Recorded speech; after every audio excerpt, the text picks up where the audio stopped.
Từng là đặc sản mang lại nguồn thu đáng kể cho người dân, nhưng vụ nhót năm nay tại Hà Nội lại khiến cho nhiều nhà vườn lo lắng. Không chỉ sản lượng giảm mạnh, trái nhỏ, xấu mã, mà giá thu mua cũng lao dốc.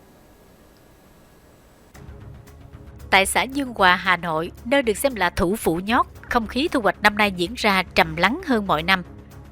Dù đang vào chính vụ, nhiều vườn chỉ lác đác trái chín, không còn cảnh sai trĩu như trước.